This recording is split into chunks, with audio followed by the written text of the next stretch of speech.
All right, Grunty, do you promise to behave? I promise that I will try. Ah, wonderful. Okay, so they simply aren't there. I don't know what happened, Conklin. That's weird. So here's the Nevsky. Let's talk real quick about ship characteristics. A fantastic kiting away Russian light light cruiser.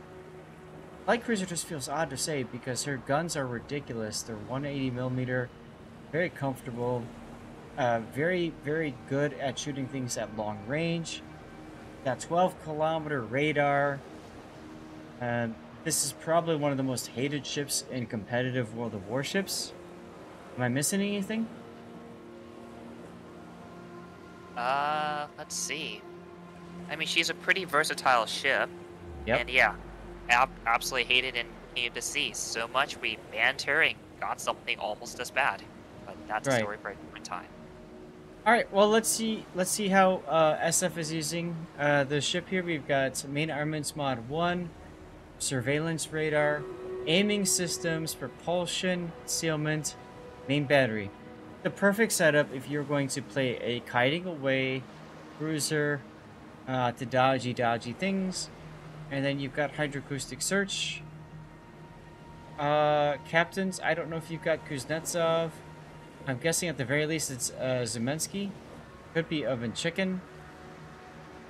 Because Oven Chicken gives you extra booties. Why no range mod? You don't need it, in my opinion.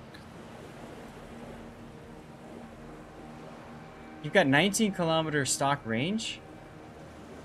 You don't need range mod, in my opinion. Am I wrong?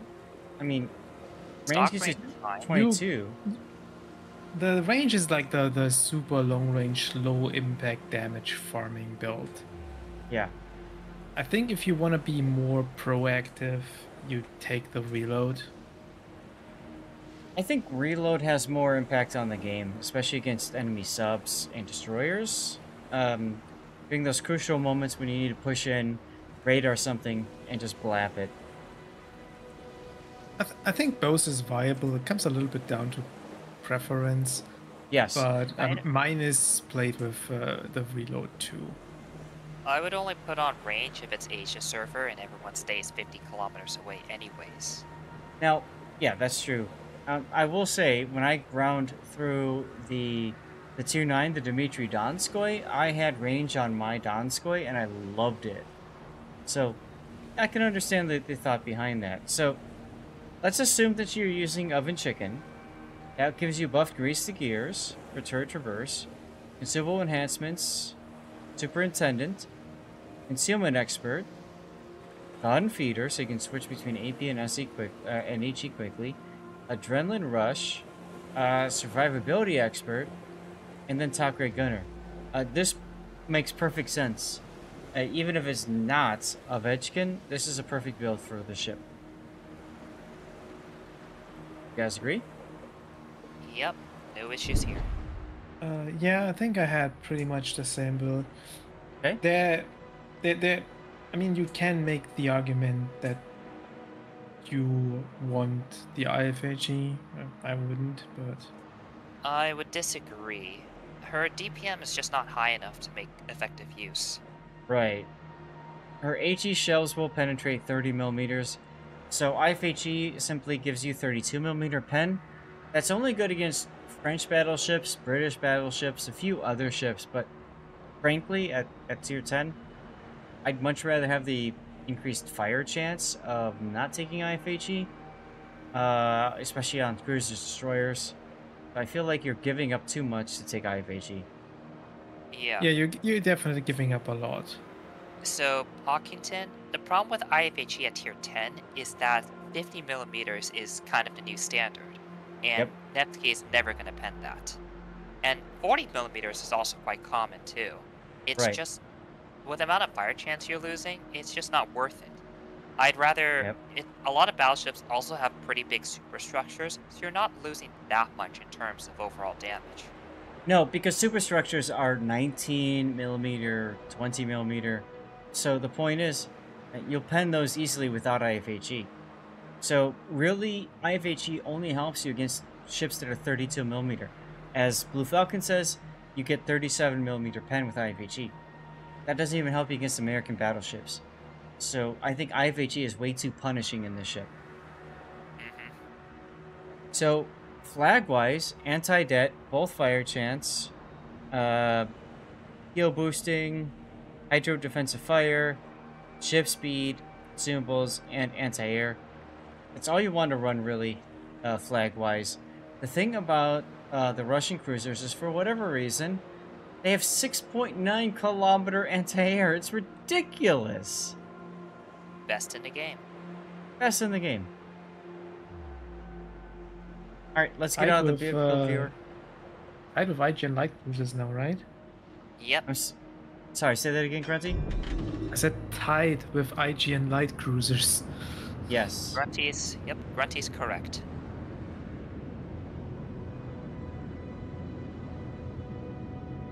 When did they change what, Knifeun?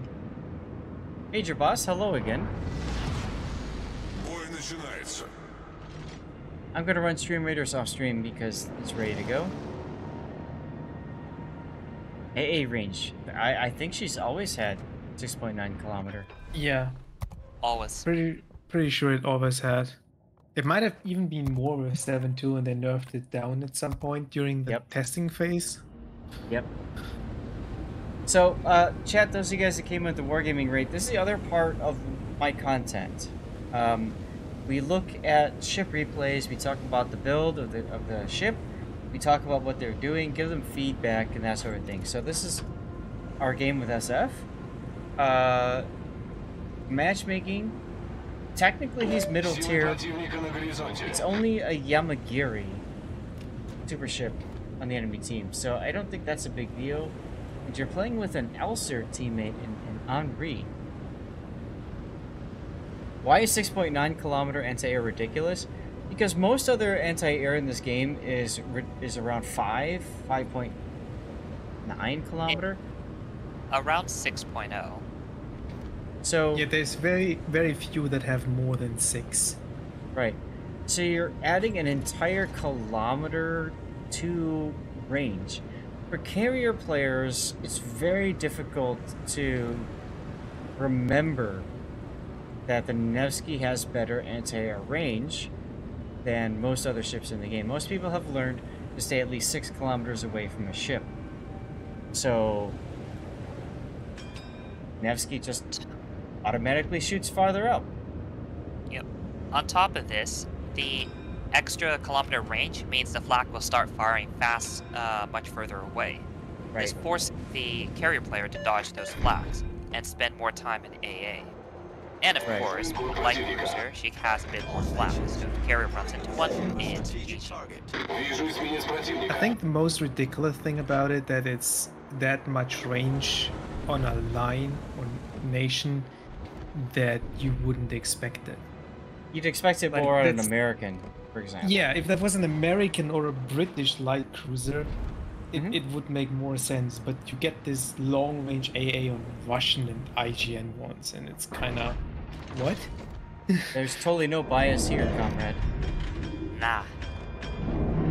Now, SF is in a kiting away position. If you look at him, he's already looking over his shoulder at his targets.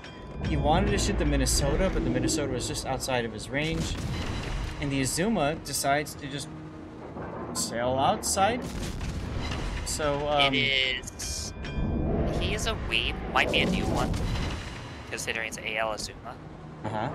Now, a lot of shatters in that first one. Torpedo protection hits.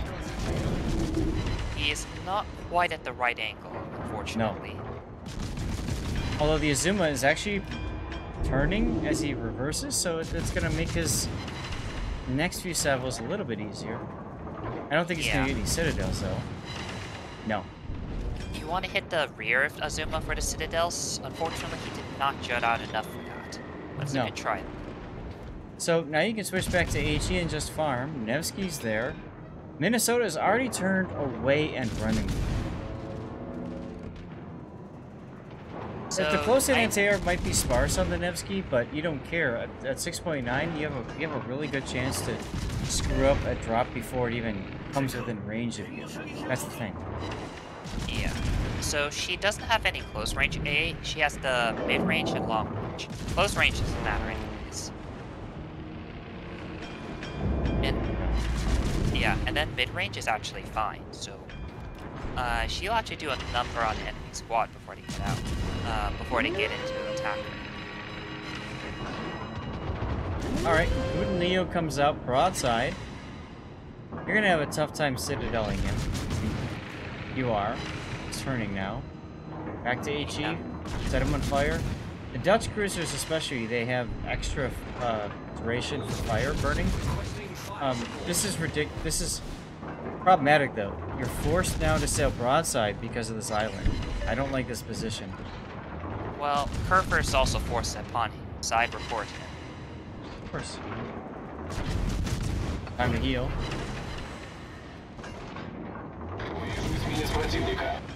Makes you want to take yours out again? I mean, Nevsky's a very strong ship. She's strong. She's also a bit fragile at the same time. I think he got lucky with the golden low in terms of AP, but yeah, Nevsky can really take a lot of. You'll take a lot of damage if you're not careful with the ring. Well, he also got lucky. Let's be real. He got lucky. The Minnesota turned away and ran instead of continuing to advance. That was a Minnesota salvo that came in, but he's just so far away, those shells aren't doing anything. If he was a few kilometers closer, it might be a different situation. Yeah, and if Minnesota aimed a little bit higher, that could have been a depth struck. Yep. Leo takes a torpedo. He's gone. Yep, good kill on the golden low. Unfortunately, now there's nothing to do. Well, so the nice thing about these moments is it gives you time to kind of take stock in what's going on and make a decision. How do you want to handle this moving forward? And I see cover my replay Akizuki failed div game. You emailed me an hour ago. Okay, Coughlin. I'll pull up my email now. So let's see here. If he stays here, he can farm the Conqueror. But there's not really much of a chance to take a cap. He could go north, but that puts him out of the fight for quite a while. Yep. So, looks like he is... Yeah, I would do the same. Just farm the Conqueror, hope for the best. He already has his div mate and re up in the north, so I don't think he's worried about the north flank collapsing. No, I would completely agree. And his div mate got a kill already in the Henri too, so... they're doing fine. He's got a strong position right now. The question is if he goes farther forward. He's got nobody with him. The Perfirst and the Fletcher are both kind of leaving this area. By the way, his div mate in the Henri is also very weak right now. Turn. He has a skill issue. I might not fire at the Conqueror until I've completely turned out here. Yeah, like there's no point staying behind the island because you have no spotting. But as that, you want to be turned out before you commit like this. And you switched AP. Yep. Nevsky AP is just as good as a heavy cruiser. So yes, that it is. Yeah, I would do the same thing here. Yep. You want to aim upper belt though? I think he's aiming a little too low. Upper belt and superstructure is where I'd go.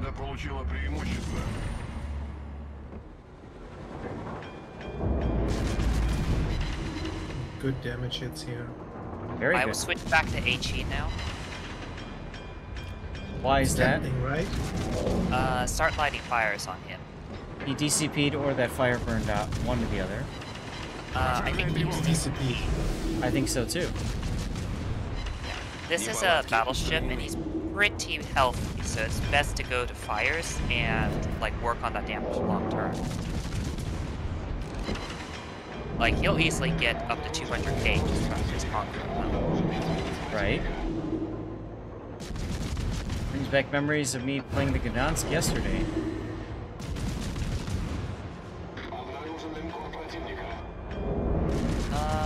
Not really, Jazz. What Machine is trying to point out is scroll zooming. It's like you don't really see scroll zooming that often, just because it's not recommended because it's a few seconds trying to adjust from zoomed in and zoom out. Yeah. It slows down your reaction time to things. But if that's what you're used to doing and that's what works for you, then it is what it is. Yeah. We recommend using shift to zoom in whenever possible. Like, I'd recommend it so much that I know it's an old habit to break, but you should really take advantage of a shift. Heard.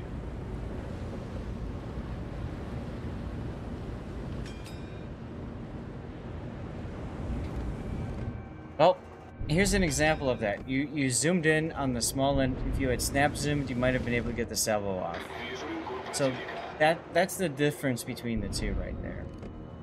Does it matter a ton in the game? No. But it does save you a little bit of time. Those extra seconds do add up. They do. Absolutely they do. But if you're playing on casual, not really, if you don't mind, like, it's not the most efficient, but if you don't mind it, then yeah, you don't need to learn it. It's more for like if you're playing super competitively and need to get literally every single advantage you can. Right. Joker, there it is in the chat. Thank you, Frenzy.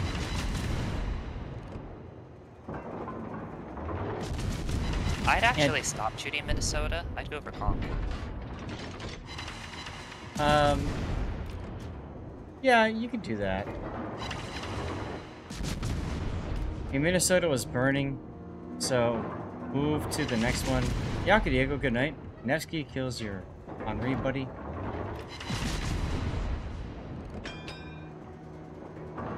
Also, I don't know that I would keep moving at full speed here. I think you might actually want to slow down. Because you're literally by yourself. I would also just look at Conqueror's turrets at least once, because I didn't see any of that. Yeah, what's the Conqueror doing? He's looking to the north, which is fine, but the moment he decides to target you, this could be problematic. Yeah. Once he fired his guns, then I think it was fine. It was okay to just ignore him. But until then, you don't know what he's doing. And if he's lining up at AP on your broadside, that's a death. Now, you could also go dark and go up into the B cap and get a free cap. There's your high caliber. The free cap just helps to ensure that you're going to win the game. But it's completely against my doctrine of no capping the wall. Yeah, right. Capstone gives PR. Yep, Grunty is correct. Strike team.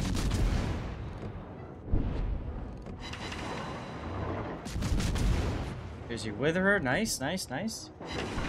I think it's fine though, because like if he turned and went into the cap, he would have taken himself out of the game for the rest of the match. He's probably never gonna catch up to these enemy ships if he turns and goes in the cap. So Blue Falcon, caps don't give you PR personal rating. They do give you XP in the game and credits and all that kind of stuff. What they're saying is that website where people can measure their EP versus other EPs. That's what they're talking about. Pretty much. If you find more damage, yours is low. Yep. So, SF continues to farm Rear Admiral Potatoes Conqueror. His name... He'll easily get another 70k from this. Oh yeah, he's already at 230,000, so we might very well be running into a 300k game, especially with a Naki Mav. SF's like, yes, give me the carrier. It's a great name, right? Yes.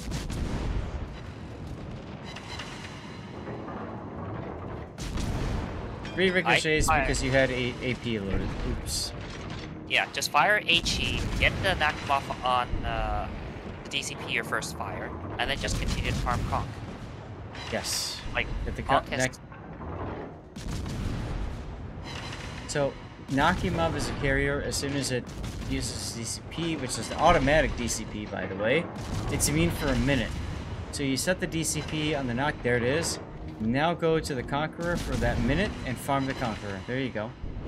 Yep, SF knows what he's doing. Mm-hmm. He got pretty unlucky against Nakimov, to be honest. He should have lit a fire much earlier. Well, he fired his first salvo with AP. That might have been different otherwise. I actually surprised our first salvo did 10 with AP. I mean, Nakimov at least turned away, so there's that. Hey, there's the fire on the conch. I'd go back to the Nakimov now. Not yet. It's a 60-second DCP, so better for a while. I mean, he could get some defense on the rear, which is that the firework on the Conqueror. 280,000. Nope, Conqueror DCP, that's when Back to the Conqueror. Back to the Conqueror. There it is. This is disgusting.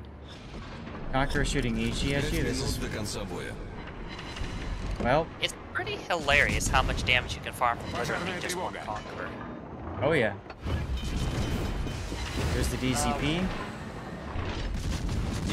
I know one time when I was playing Conqueror, one of the games I survived, I ended up taking 235k damage. Heal going, you're on fire, but you can absolutely heal. There are 304,000. Dodge those cells. EP. Back to... I'd start shooting Nakimov now. I agree. I'd go for the Nakimov now. And actually, he wants to kill the Conqueror now because he's worried he's gonna die to it. Well, see, here's the thing. I might actually put my bow towards the Conqueror with the idea that I could ram him while I'm shooting the Nakimov. Alright, Nakimov's dead. Alright, so back to the Nakimov, who's reversing off of the cap, by the way. And of course you've got Kuznetsov!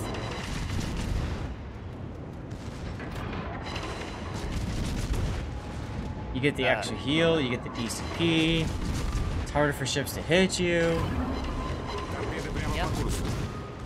And the DCP is perfectly timed, so it's off. You're gonna take a torpedo here. 2 torpedoes.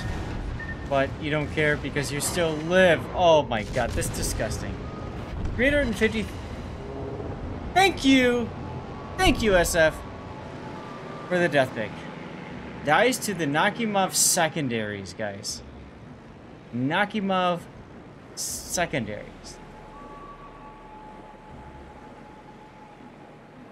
I literally thought I wouldn't have a death pick. Those of you that are new to the stream, this is also something I do. You send in a replay and you die in it. I take pictures of you dying.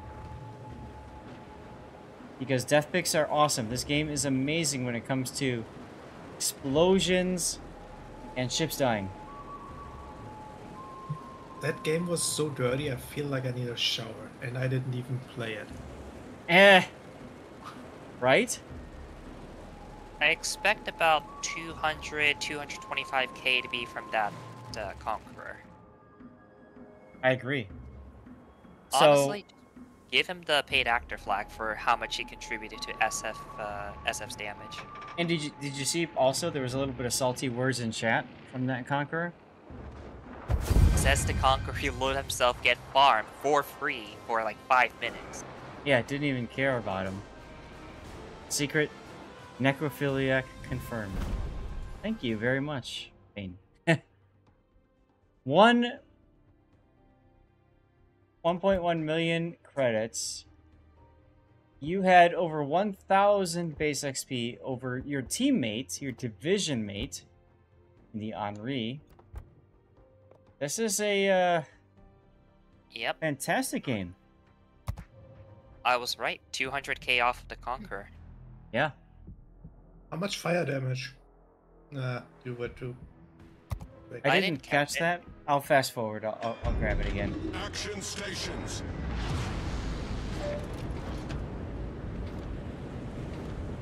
from a technical level, from a technical standpoint, there's not really much that's honestly interesting.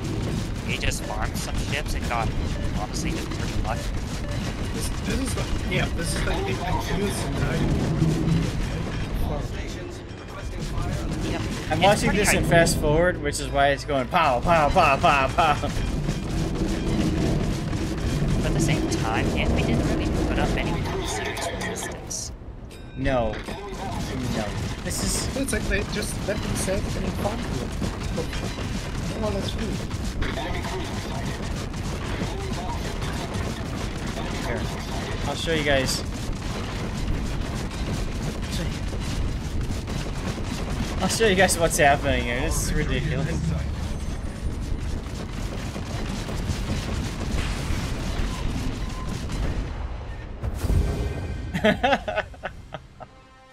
Alright, so you want to know how much fire damage he had? Let's take a look. I'm betting about 100, 120k or so. 102,000 fire damage. Pretty close. Mm-hmm.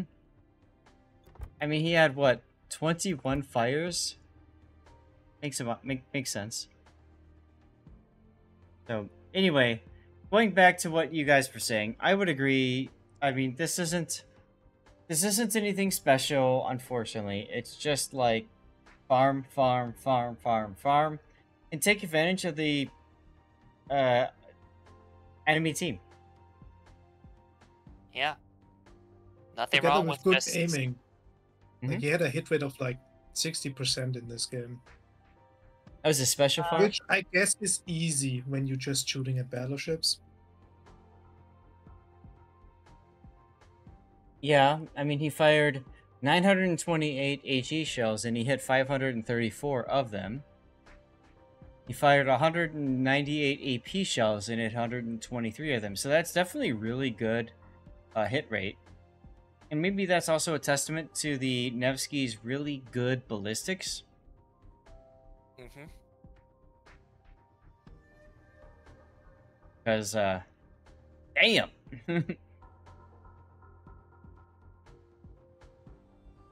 Spicy game.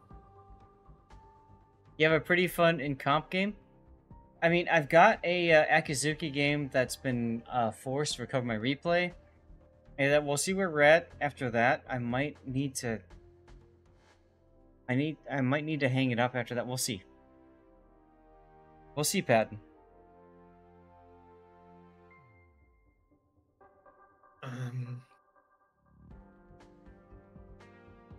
Got a Rook game.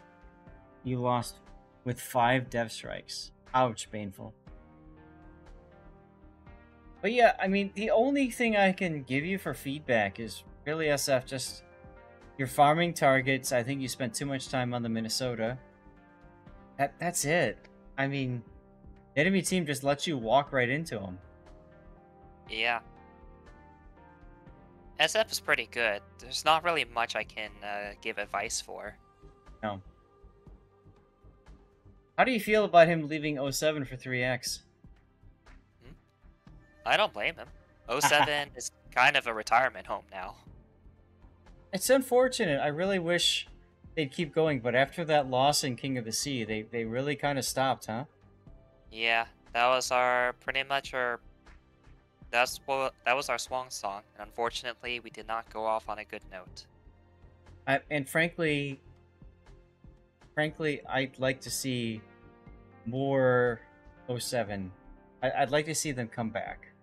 I mean, yes, I get it. There was that BFK incident where he had no captain skills, but that happens to everybody.